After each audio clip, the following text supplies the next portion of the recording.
नमस्ते. आपण थर्मोडायनॅमिक्सचा आता 40 नंबरचा प्रॉब्लेम बघतोय. त्यांनी काय सांगितलंय, कॅल्क्युलेट क्यू. आता हा क्यू कॅपिटल काढा, स्मॉल काढा. Q, W and delta U when 2 mole of an ideal gas expand isothermally from 15 dm³ to 45 dm³. Expansion झाले म्हणजे काय झाले, तर आधी पिस्टन आधी इथं होता, त्यानंतर हा वर गेला म्हणजे हा V1 होता, वर गेल्यानंतर हा V2 झाला, एक्सपान्शन झालं. वाढलाय गॅस वाढलाय इन द सेन्स व्हॉल्यूम वाढलाय, गॅस तेवढाच आहे. अगेन्स्ट कॉन्स्टंट प्रेशर हा शब्द खूप महत्त्वाचा आहे.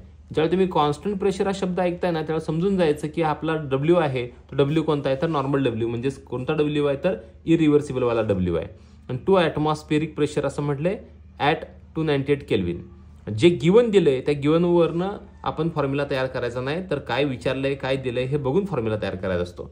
मग गिवनमध्ये काय जे पाहिजे तेवढंच घेऊया. आपल्याला मला काय पाहिजे तेवढंच मी सांगतो.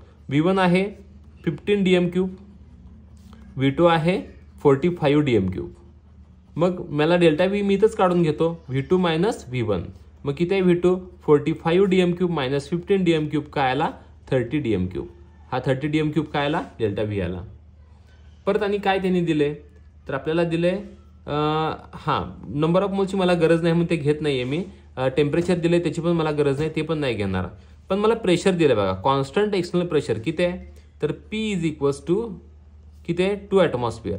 आता इथं समजून घ्या, त्यांनी ॲटमॉस्फिअरमध्ये दिले. आपण ॲक्च्युली आपल्याला हे प्रेशर बारमध्ये पाहिजे. मग 1 atmosphere is equals to 1.013 bar ही व्हॅल्यू असते. आता मी काय करतो, तुम्ही ह्या 0.03 घेतलं तर बरं होईल. मी काय करतो, मग 1 atmosphere is equals to 1 bar consider करायचा प्रयत्न करतो, मला कॅल्क्युलेशनला बरं पडेल. तुम्ही घेतलं तर काय होईल, 2 ॲटमॉस्फिअर म्हणजे काय येईल बघा बरं, 2.026 बार येईल. हा 26 हा 0.26 पुढं तुम्हाला लावावं लागेल. मग समजा मी आता P 2 ॲटमॉस्फिअर म्हणजेच मी 2 बार कन्सिडर करायचा मी प्रयत्न करतो. नियर बाय आहे ना, जवळजवळचा आहे की 2 बार, म्हणून मी असं डायरेक्ट घेतो. तुम्ही मग 2.026 घेतलं तरी काय हरकत नाहीये. झालं. टू फाइंड काय फाइंड आउट करायचं आपल्याला, तर आपल्याला फाइंड आउट करायचं आहे क्यू फाइंड आउट करायचं आहे, परत डेल्टा यू फाइंड आउट करायचं आहे आणि डब्ल्यू फाइंड आउट करायचं आहे. आता अनेक गोष्ट आहे.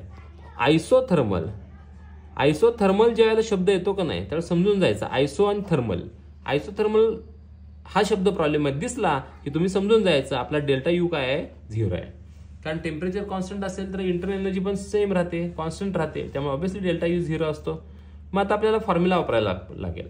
आता फॉर्म्युला कोणता वापरायचा हे कशाने ठरते, इथं ज्यावेळेस शब्द असेल ना, हा कॉन्स्टंट प्रेशर हा ज्यावेळेस शब्द येतो की नाही, तर फॉर्म्युला कोणता येणार आहे, W is equals to minus P delta V आपल्याला फॉर्म्युला वापरावा लागेल. मग पी किती आहे, 2 म्हणजेच 2.026 हे घेतलं तरी काय हरकत नाही, चांगली. मी काय घेतो बघा, 2.026 इंटू डेल्टा व्ही किती आहे आपला, 30. मग आता ह्या दोघांचं मल्टिप्लिकेशन करायचं आहे. मग बघा मी काय करतोय, 3 सायत्रिक 18 8 हाच्याला 1 3 दोन्ही 6 3 दोन्ही 6 आणि 1 7 परत 3 0 0 आणि 1 इथं सॉरी 0 आला, परत इथं 3 दोन्ही 6 म्हणजे किती आला, 60.78 आला. मग 60.78 हे काय आला, तर हा वर्क डन आला जूल सॉरी कुठलं कशामध्ये, बार DMQ मध्ये आला. आता बार DMQ मध्ये का म्हणायचं याचं कारण सांगतो मी, तुम्ही समजून घ्या. आता हा प्रेशर तुम्ही कशात वापरला रे, तर प्रेशर आहे बारमध्ये वापरला. आणि डेल्टा व्ही कसा वापरला, तर DMQ मध्ये वापरला. बार DMQ मध्ये तुमचा आन्सर आला बार DMQ. आता बार DMQचं कन्व्हर्जन जर तुम्हाला जूलमध्ये करायचं असेल तर तुम्हाला काय करावं लागेल, तर W is equals to -60.78 into 100 ने जेव्हा तुम्ही मल्टिप्लाय करताय ना, त्यावेळेला हे आन्सर हे जूलमध्ये कन्वर्ट होते. म्हणजे काय आलं मग, -6078 जूल हा तुमचा डब्ल्यू आला. डब्ल्यू तुम्ही कॅल्क्युलेट करू शकला इथं. आता आपल्याला काय केलं आपण, डेल्टा यू माहिती आहे, डब्ल्यू माहिती आहे.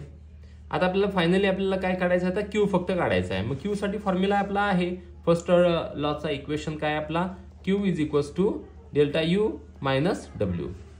आता काय करायचं, सगळ्या व्हॅल्यूज पुट करूया. Q is equals to delta U आपला 0च आहे, मायनस परत डब्ल्यू किती आपला -6078. मायनस मायनस काय झाला, प्लस झाला. मग क्यू इज इक्वल्स टू काय आला, +6078 जूल हा आपला क्यू आला, म्हणजे हीट. आणि प्लस आले याचा अर्थ ती हिट आत आली आहे. बघा बरं तुमचा क्यू इथं, हा क्यू कॅपिटल दाखवा 6078. थँक्यू.